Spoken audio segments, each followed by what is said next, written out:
So, Dom, the White House Correspondents Dinner. Did you watch? No, you Oh, know I I love didn't the watch it. giggle. You're just like, as if. No. No, you know I didn't watch that. Are you one of those, like, I'll watch when they invite Ugh. me kind of people? Yeah. I didn't think about that. Um, even then I might, you know what? I would then. I would. Well, you're there. I'd record it. I'd record it. It's usually, I don't know. I've never been a big fan of it. It feels sometimes, I listen, good for the people who are part of it. I just, A, usually we're working, and B, I sometimes just find it kind of performative, but Well, listen, it was a little different this year because, of course, they canceled the comedian host. yeah, yes, did hear about that. Know about that. Oh, everybody heard about that, and we're going to Yes. talk about it. So let's start the show. Hi, I'm Jenna. And I'm Dom. You know what's funny? Not long ago, we were both breaking news. Now we're Breaking unemployment records. exactly just like thousands of other journalists who've been laid off from newsrooms across the country.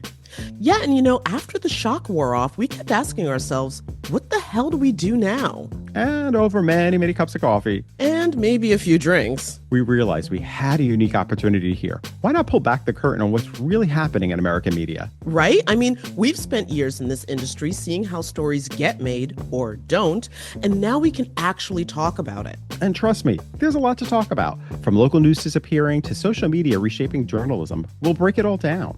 And look, we're not here to lecture anybody. We just want to help make sense of the information that we're getting and maybe have some much needed fun along the way. So whether you're glued to the news, just trying to figure out what's real in your feed, or curious about the future of media, come hang with us.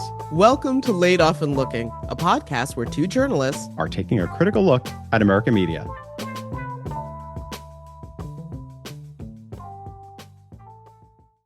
So, according to the White House Correspondents Association, the organization that puts out the annual event, they Mhm. canceled their plans to have comedian Amber Ruffin host or MC the night's festivities. So, they usually have a comedian or somebody come in and roast, and I mean cook the Yes. press, the president, the administration, everything, but mostly the commander in chief takes most of the heat, and let's just say not everybody has a sense of humor about themselves. Some are a little sensitive. Some people are a little Some are a little sensitive. sensitive. It's the Got best part of feelings. the damn thing, though. I mean, come on. It's the Without those are the that, clips that make the rounds. yeah, It's not the awards or anything no, else. It's like how hard did they go at the president? And we've seen exactly. all kinds of presidents. And listen, again, like I said, some of them have a sense of humor about themselves, but not everybody. No. So anyway, so the gig cancellation heard across the country. Basically, after that happened, Amber, of course, made the talk show rounds, and she sat down with the, let's be real here, the very liberal-leaning late night bastion, The Late Show with Stephen Colbert, and she said that she had been asked to make jokes about quote unquote both sides, the infamous both sides that people seem to be getting sick of. And she was just like, I can't do that when one side is disappearing people off the street. I thought if they didn't want me doing that show before I had even opened my mouth, then they would have been really, really sad with what they got. Out of your mouth. Yeah. I mean, and then also after they fired me, I looked back at my Google Doc and was like, this would have been bad. They would not have liked it. So when the dinner finally gets underway and we heard an impassioned defense of the Fourth Estate from the Correspondents Association president, Eugene Daniels, who really just came out and he was like, listen, journalism is an example of American exceptionalism, and he laid out the reasons why. As the media landscape has changed, as technology has changed, our association has evolved with it. We journalists are a lot of things. We are competitive and pushy, we are impatient, and sometimes we think we know everything. But we're also human. We miss our families and significant life moments in service to this job. We care deeply about accuracy and take seriously the heavy responsibility of being stewards of the public's trust. What we are not is the opposition. What we are not is the enemy of the people, and what we are not is the enemy of the state.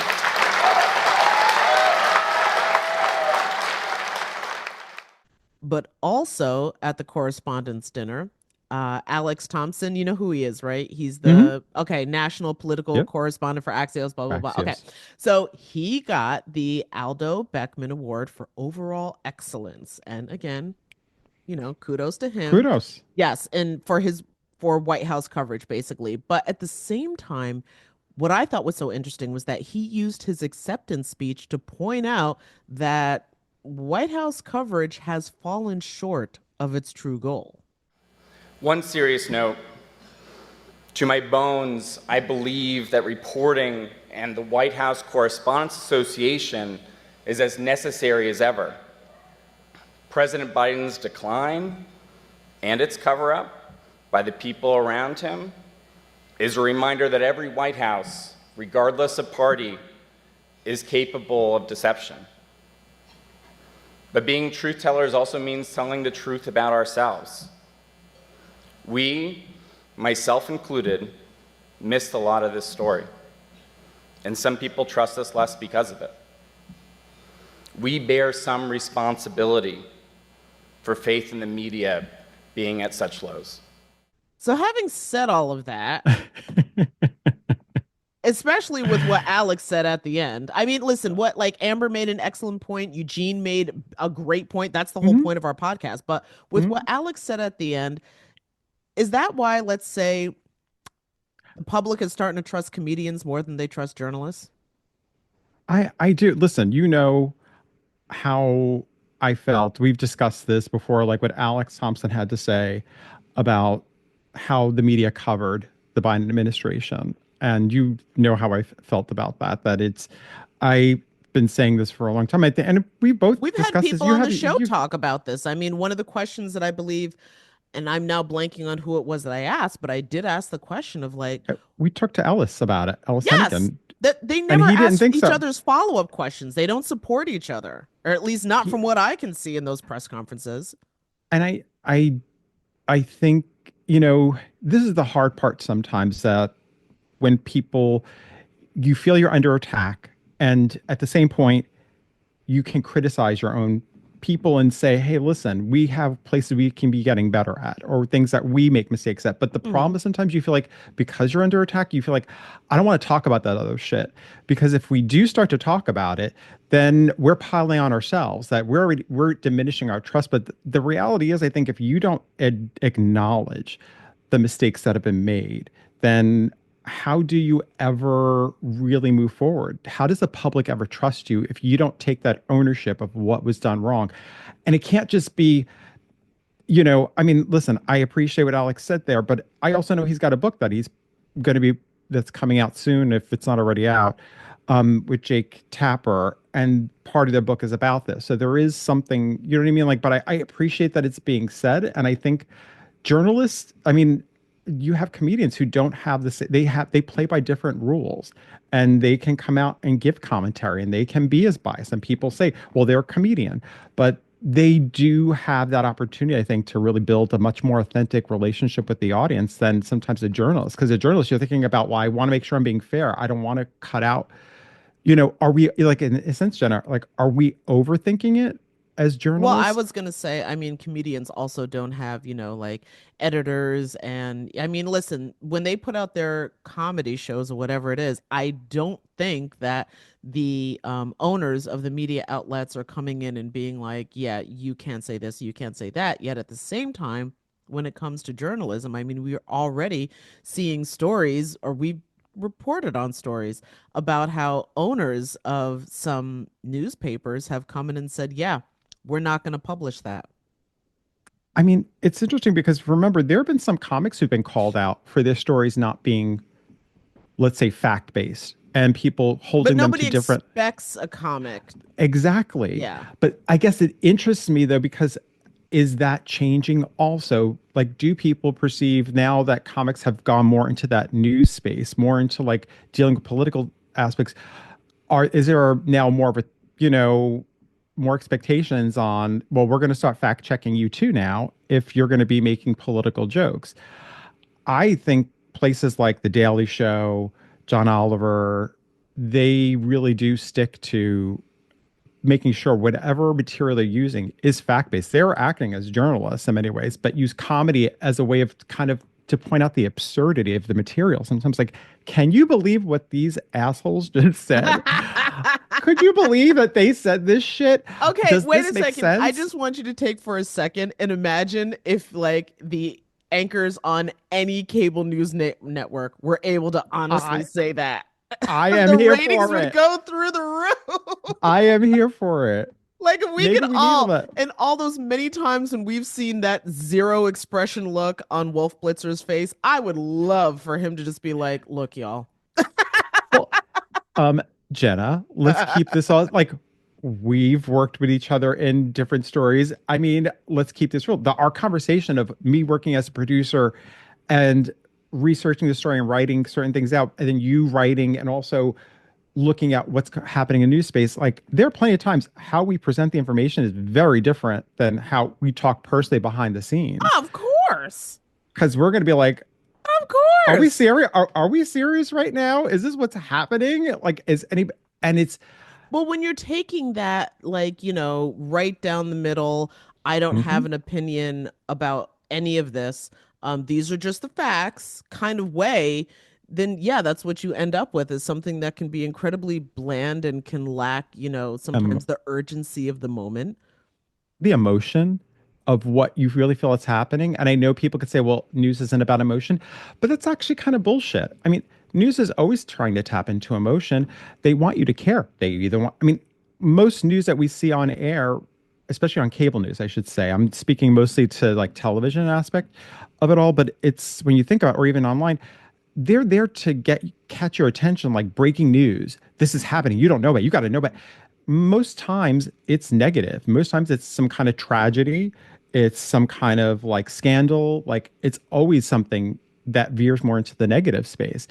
And so you are playing with emotions, really. The thing is, you don't want to necessarily give the anchor or the people that ability to come across as this is their personal opinion, but we're always giving some kind of opinion. Well, I was going to say, I mean, even with print media, not necessarily with straight reporting, again, there is a clear responsibility with straight reporting, but when it comes to op-ed pages, that's nothing but emotion It's, but intended to get you to click.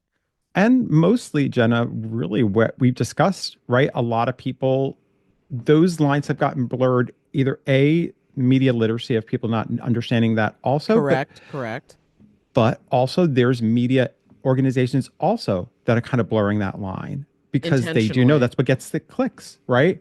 Even the headlines sometimes do not match what the story, or it doesn't exactly, it dramatizes, it gets you to want to click, you know? So we're always playing with that.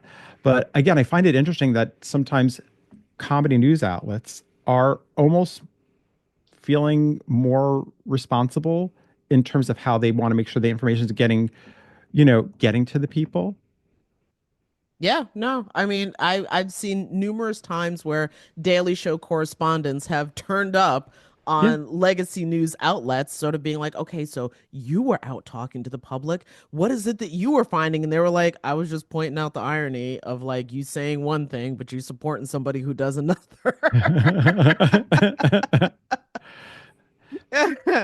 Well, anyway, so with all of that though, there is a very real question about the role that comedy is playing in the news that at least Americans are consuming. Mhm.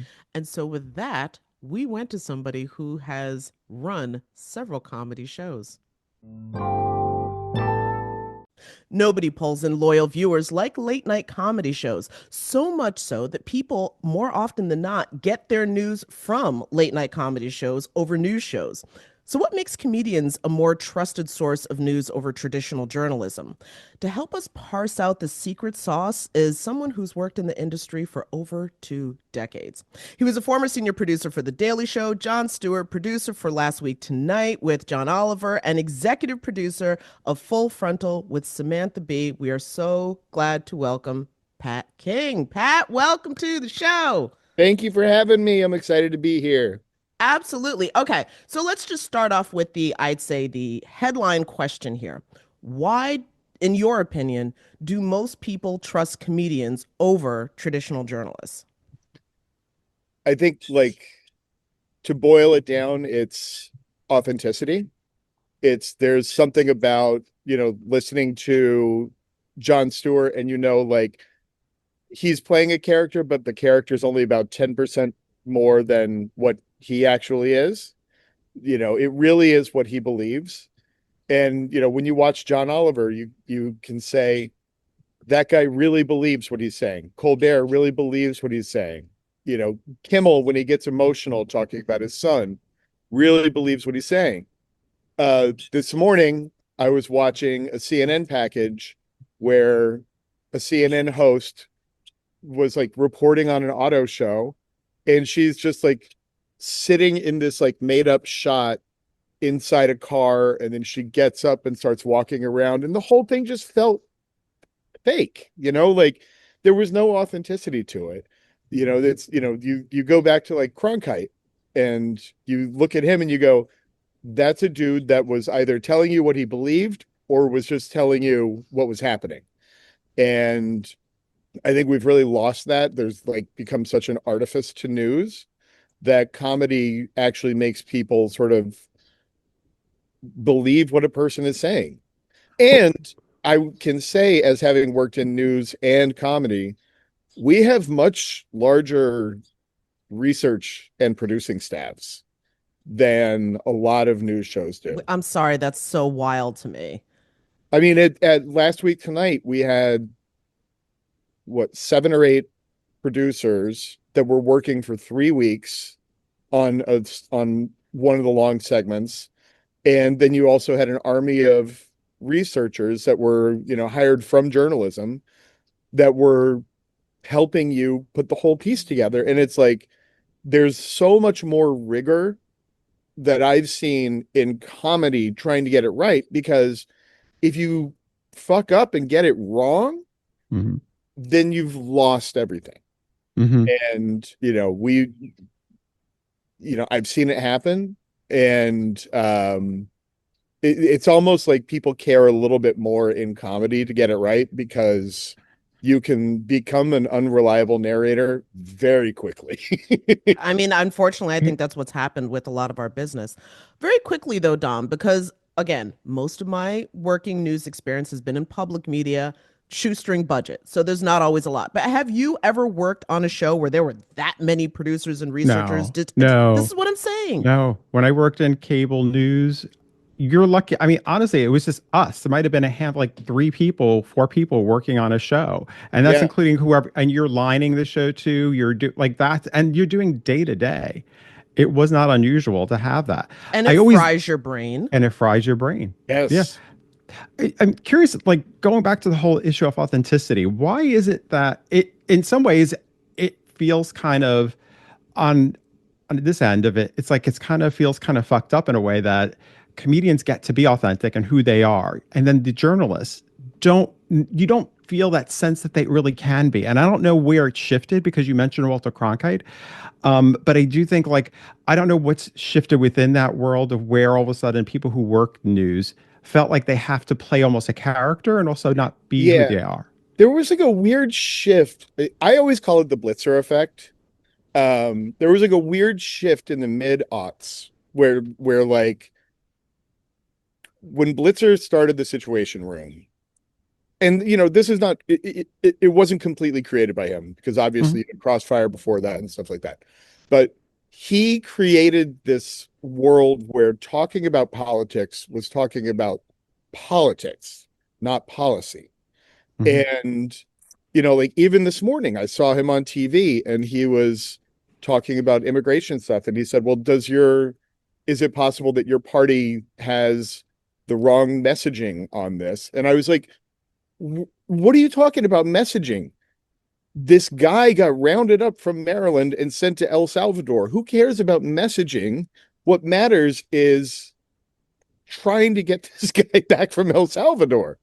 And so it's like, but that's sort of like infected all of at least cable news to me. And that's why, like, I love podcasts now. I listen to podcasts so much more than I watch cable news because, again, there's like a level of authenticity. Even if you don't like Joe Rogan, you can't say that he's not being authentic. No, absolutely. And Mhm. I would add to that that as a former state house reporter, that's part of the reason, in my opinion, why communicating policy and Yes. communicating, like wonky policy stuff can be such a disinterested turnoff to the public because they're so used to talking about, again, the soap opera drama of politics Right. that when it comes to the actual policy that's going to affect your life, meh.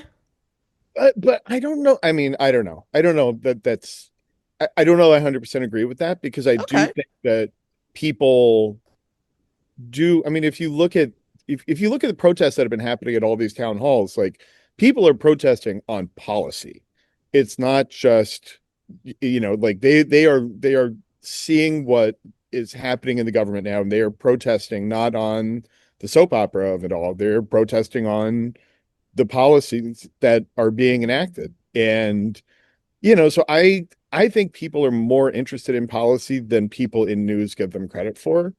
Ah. That's just me. And maybe it's just because I'm a policy nerd, but I do think that like I really do think that there's a hunger for it. And there's like, even if it's a niche thing, it's not getting filled right now.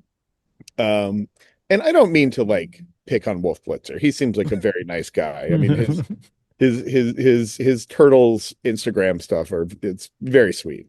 But I just think that it's done a lot of bad. I mean, it's like if on cable news, like Stephanie Rule, she comes off as incredibly authentic.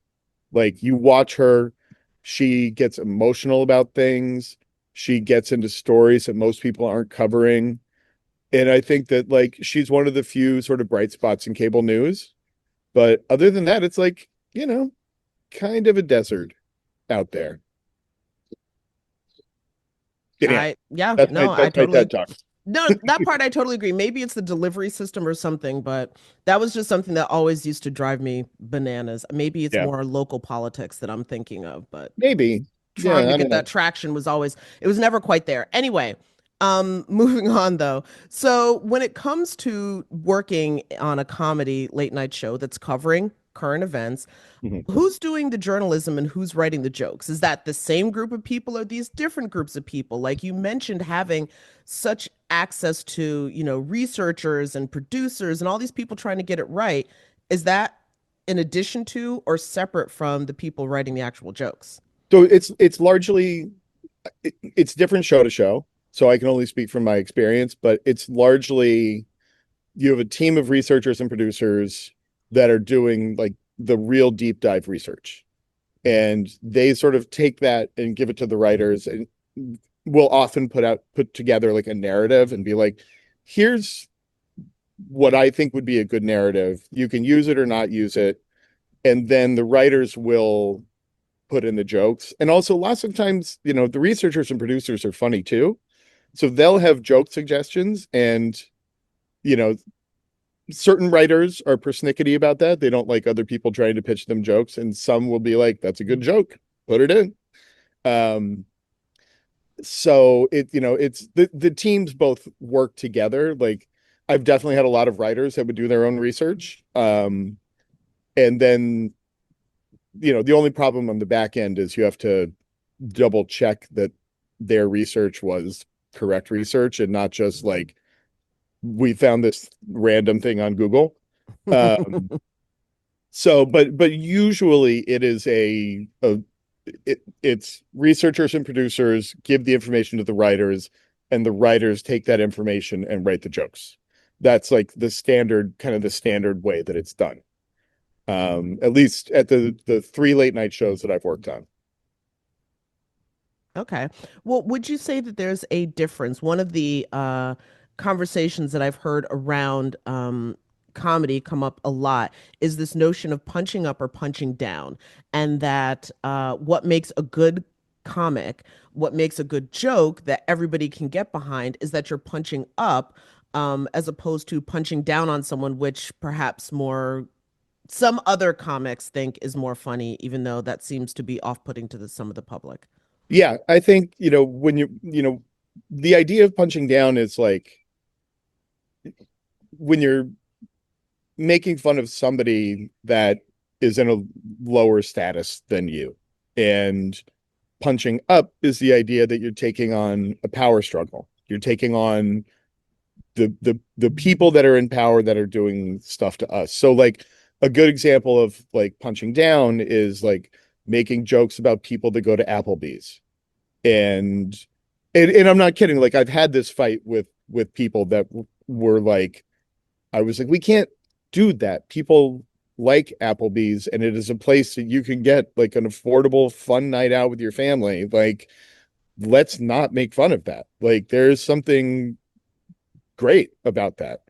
Um, but like punching up is taking on somebody bigger than yourself. And that's what I think like the Daily Show now in its newest iteration has been doing such a great job. Like not just John on Mondays, which is great, Hmm. but also like the rest of the week. Like they're firing on like all pistons right now. And Oliver also does such a great job with it. I miss Sam being on the air because she was just fearless. She just didn't care. Part of that's probably because she's a Canadian citizen, so she knew she had an out. I mean, it's nice to know. Yeah. But yeah, I mean it's you never want to look like you're picking on people that can't help themselves. You Mm. always want to take on bigger power. Does any of that make sense? No, Mhm. I think it does. And I'm also wondering when it comes to punching up, because as I, was rethinking about a lot of the stuff that I find funny, is it more about hitting at an individual or an institution or a system that that individual is a representative of? Because there's always jokes about whoever the president is. And yes, sometimes it'll be about that individual. But sometimes it's also about the institution that said individual is representing and what that institution is doing. Yeah, I mean it's I will say like working at full frontal when Trump was like running in 2016 before he won, Mm, we made a lot of like, you know, orange Dorito skin jokes, stuff like that. But then once he was actually in office in 2017, we realized that it was the people around him that were more interesting. So we did a lot more pieces around, like when you say like the institutions, like we did a hmm. lot more pieces around the people that were facilitating what he was doing, as opposed to necessarily getting him. Um, because it got boring. Like there's only so much you can make fun of him. I mean, especially physically, like whatever. He's whatever. Yeah. It is what it is. But it was much more interesting to do a deep dive into like Stephen Miller's background or into Steve Bannon's background or, like getting to the heart of, I mean, for me, this was a thing that I never got on the show, but I really wanted to. But the fact that Steve Mnuchin was a producer on the Justice League movie where they literally blow up Congress, I was like, I there's, miss that detail. yeah, I was like, there's something there that is very funny about the fact that Steve Mnuchin literally blew up Congress. I don't know. There was just like, but that was the thing. There was so much stuff during that time. You couldn't fit it all in. And like, I really enjoyed the time at that show before Trump was elected because we were able to we did a two-part series on the history of the far right and how they created abortion as a movement. Mm. And it was a great series and it was focusing on how like they realized that like anti-segregation was not a winning argument anymore, and so they sort of needed something new and moved into the abortion world. And it was just like, boiling it down, but it was basically that. And we had like people that were in the movement at that time, and it was just fascinating stuff that we just once the Trump administration got going, we just didn't have time for anymore. It's kind of interesting because SNL recently did a skit on about White POTUS, making fun of the series White Lotus, and they did that whole skit where they kind of were making fun of Trump. Then one portion of the, I don't know if you saw this, I Pat, but didn't know. you didn't. So they did actually, they were doing a skit about, it was all the Trump administration people playing parts in White Lotus. And what they ended up doing was one of the characters, they basically made fun of her. One of the actors, they made fun of her physical appearance, and it was so unusual because she went on social media and said, listen, I get it, it's a comedy show, but usually you guys punch up, and Yeah. instead you punch down on me. And I think that, that was what was surprising as I was watching, like, ouch, like everybody else in that show was a Trump administration person, and you're making fun of them, trying to tie them into the whole aspect of White Lotus. And you have one actor who's featured in that series, and you make fun of their physical appearance. Yeah. It didn't make any sense. And I wonder if, in a way, some of these comedy shows, and I get it, there is so much to talk about with Trump in office. It just can be a little frustrating because you feel like something is getting lost. There are other stories too that are getting lost within that world that people aren't paying attention to because Yeah. you're so focused on, and that goes for and that goes for news, traditional news also, not just comedy news. Do you feel that? Do you sense like there's been a bit, maybe, I don't want to say like, you people should be ignoring what's happening, but is it almost too much of a focus on what's happening with the administration? Well, the first thing I would say is you mentioned like stories that get missed. Yeah. And that does happen a lot because at the end of the day, you need to make it funny. And there are definitely times that there are stories that it's just like, I can't figure out how to make this funny. And so you end up not covering it. Like, and like there have definitely been times where people come up with like a workaround to like not really write a joke. But to make something feel silly, but like not really write a joke. But like generally it's if something is so dark that you can't figure out how to make it funny, it's probably not going to end up on the show. Oh. And so that is where stories fall through the cracks from time to time. But I'm sorry, what was the rest of your question? I guess, are there other important stories that are, people are so focused on the Trump administration? Are there other, yeah. Yeah, I mean, 100%. But it's also like, they're like climate change does not show up on comedy shows very often. And I'll tell you why. It is, you can do an entire special on climate change and it will end up being the lowest rated show you do of the year. Wow. And I know that because we did it at Full Frontal. We did an entire show on climate change. We had Ingrid Michaelson come on and like rewrite one of her songs and like perform it. It was like a whole spectacle. It was our lowest rated show of the year. So there is also like these shows are still shows. Like as activisty as they can feel from time to time, like they are still shows on networks that need to make money. So there are like things that do fall through the cracks from time to time. And it's, largely because it's either you can't figure out how to make it funny, or it's a thing that it just doesn't rate. Well, speaking of, like figuring out how to make it funny and all the different like moving parts that you have. So, can you give us an idea of how you sort of like structure an episode of one of these shows? Because, I mean, again, as a journalist, I find myself getting so quickly sucked in, which is different from the way I engage with a news show where I'm making a conscious effort to pay attention more often than not. This just sucks me right in. Well, I mean, you got to think of it act to act.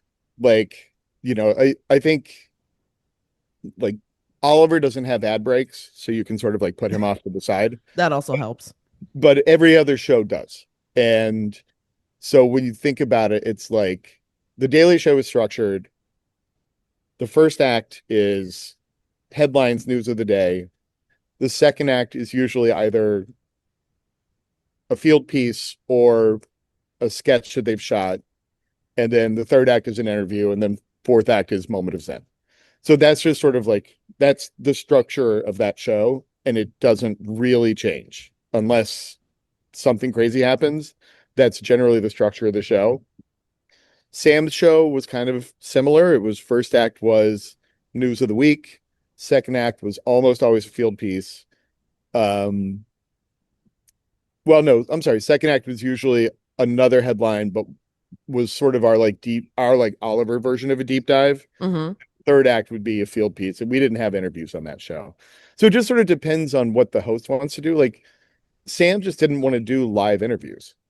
And she was like, I'd like to sit down and interview people, but I just don't really want to do it, you know, Night after night after two night after night. and like two people at a desk, sort of old school style. Like we consciously kind of tried to like change the format because we were like, what the Daily Show and Oliver were parodying was like the old school nightly news format of like man behind desk with over the shoulder graphic.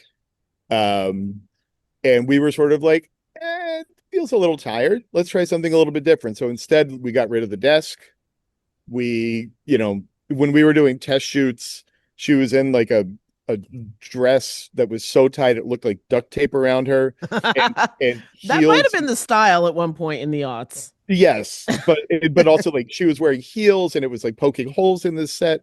And after we did our first test show, she was like, "I'm doing blazer and sneakers. I don't care what anybody says." And that's when the style changed, and we were like, "Okay, cool. No desk. It's her standing up, monitors behind her, like all the like we didn't do really over the shoulder graphics. We did like graphics in the monitors, and it was like trying to just like change the format a little bit because what the other shows were parodying is not a format that people really watch anymore.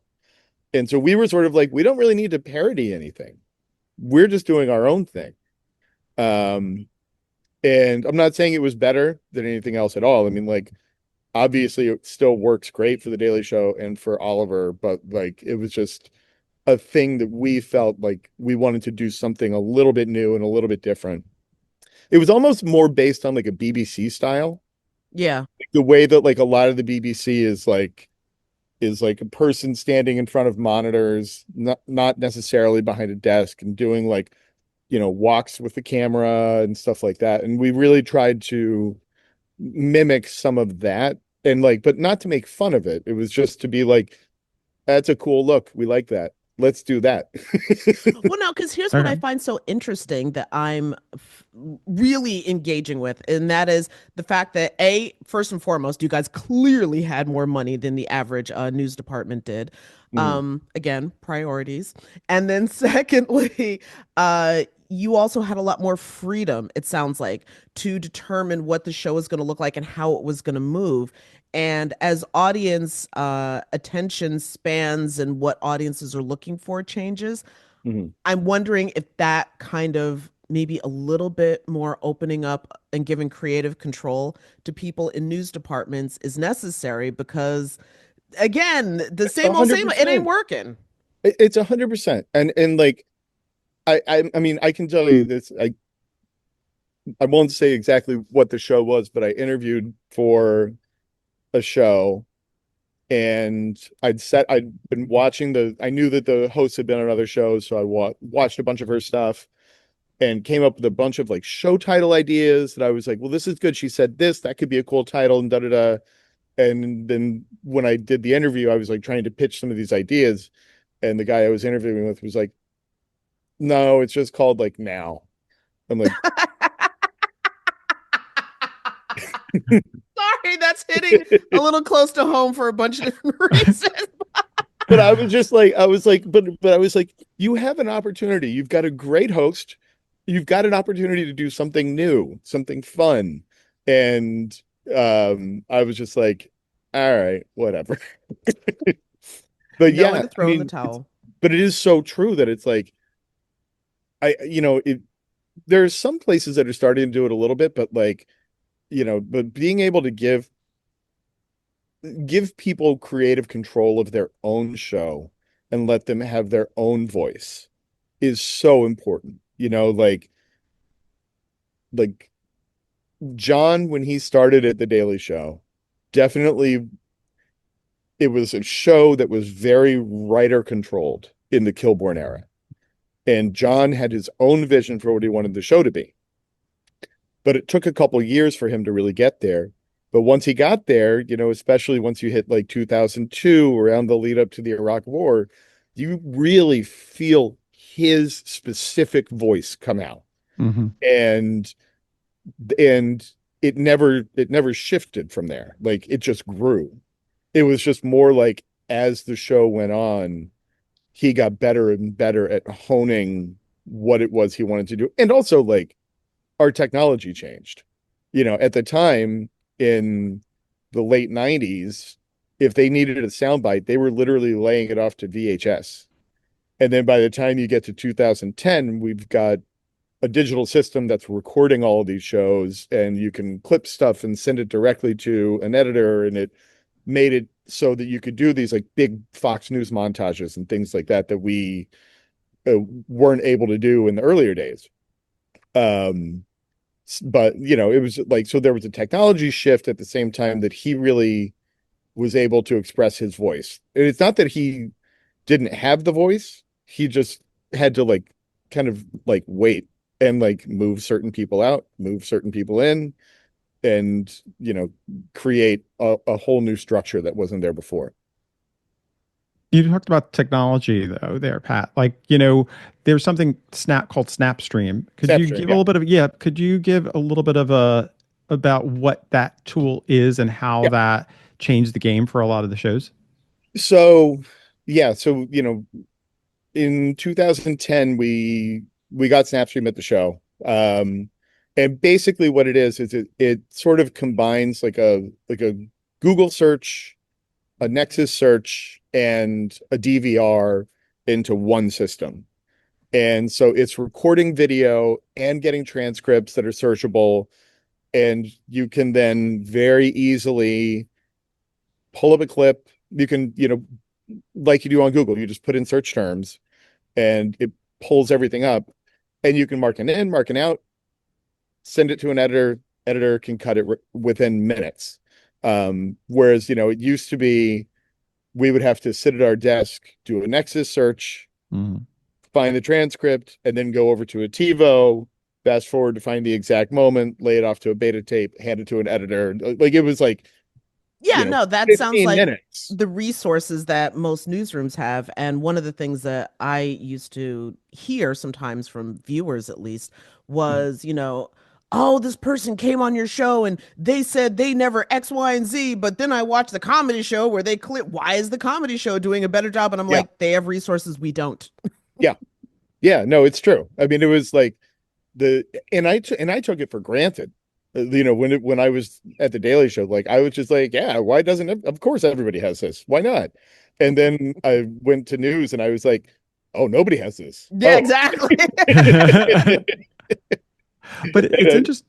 But it's interesting that it's interesting because you get that expectation though that the audience really does have a higher expectation of what satirical news shows are actually doing, and in a way, y'all are taking it upon yourselves too to be like, where there is almost more of an expectation of that. Yeah, I think that's absolutely true, and that kind of gets back to what I was saying before about why these shows are so careful to not get things wrong. And like, I can say just from experience, like, when we got things wrong, the next night we apologized on air, and that's another thing that you don't necessarily see all that often on a lot of news shows. We did get an apology from Sean Hannity one time, which was fun.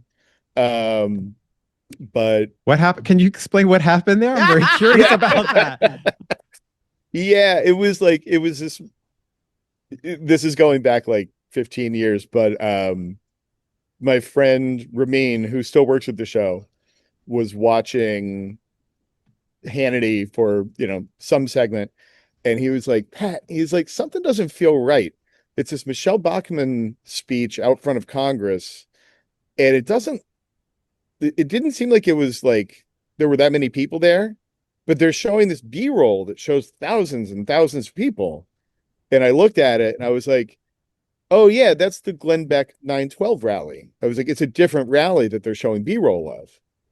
And so we showed it to John, and he was just like, holy shit. Because we were able to pull up the footage from the 912 rally, and I recognized it because they were flying all the "Don't Tread on Me" flags. Right. And I was like, that's a big Glenn Beck thing. So we pulled it up and we aired it on the show that night, and then Hannity apologized the next night. Wow. But it was funny because I was like, that was a choice. Hmm. You didn't accidentally pull B-roll from 3 months before.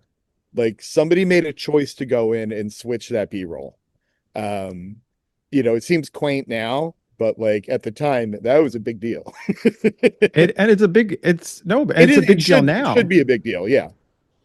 It's a big deal because I think that goes back to like what people, what you expect from news. And it's interesting because like had that been the Daily Show, the news outlets would have been all over the Daily Show for doing something like that. They would have been, look at Yeah. that. They're the liberal bias. So it's kind of like there's even more to think for me. It's like there should be even more accountability on the Yeah. news, the traditional news.